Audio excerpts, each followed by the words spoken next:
Sensores generadores. Este tipo de sensores son denominados generadores debido a que generan una señal eléctrica a partir de la magnitud que miden, ya sea temperatura, fuerza, luz, entre otras, sin necesidad de una alimentación eléctrica.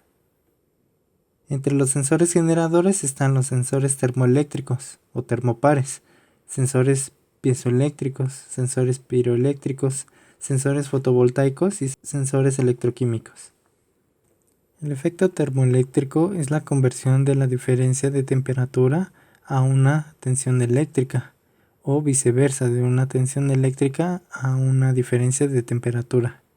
El efecto termoeléctrico se puede usar para generar electricidad, enfriar o calentar objetos. A su vez, el efecto termoeléctrico abarca tres efectos identificados separadamente, los cuales son el efecto Seebeck, el efecto Peltier y el efecto Thomson. El físico alemán Thomas J. Seebeck descubrió en 1820 que si se cierra un circuito con la unión de dos materiales distintos y se le aplica en la unión una fuente de calor, se puede observar al colocar un voltímetro en un material y el otro una diferencia de potencial. El efecto Peltier fue descubierto en 1834 por el físico francés Jean-Charles Peltier, el cual consiste en hacer pasar una corriente por un circuito compuesto por dos materiales conductivos diferentes, generándose un gradiente de temperatura, teniendo en un extremo una disminución de temperatura y en el otro un aumento. Cabe resaltar que al invertir la polaridad de alimentación se invierte también su funcionamiento, es decir, la superficie que antes se encontraba fría empieza a generar calor y la que generaba calor empieza a enfriarse. Hay que notar que el efecto Peltier es el inverso del efecto Seebeck, ya que el efecto Seebeck genera un diferencial de potencial debido a un gradiente de temperatura. El efecto Thomson fue observado y comprobado experimentalmente por William Thomson en 1851.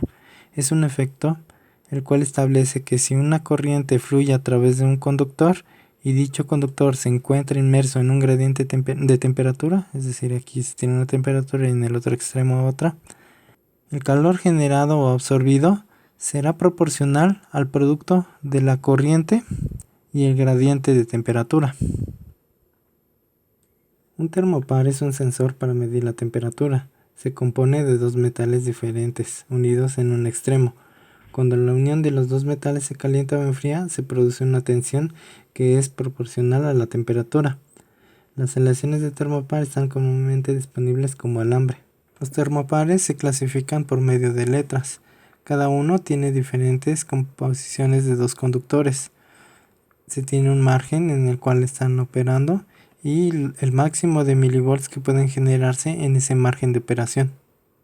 En esta gráfica se puede observar la relación entre la temperatura y la tensión generada en un termopar para distintos tipos de estos. Los termopares actualmente tienen grandes e importantes aplicaciones industriales, ya que casi todos los procesos en la industria requieren un estricto control de la temperatura, y el uso de termopares ayuda a la automatización de control de temperatura, por mencionar algunas. Se tiene la industria metalúrgica, en la salida de los altos hornos, por ejemplo, en la industria del plástico y del caucho, en las líneas de extrusión y temperatura de moldes e inyección, industria alimentaria, como controlar la temperatura, en criogenia, donde es necesario controlar temperaturas inferiores a menos 200 grados centígrados, o en medicina para medir temperaturas de la sangre en el interior del cuerpo humano.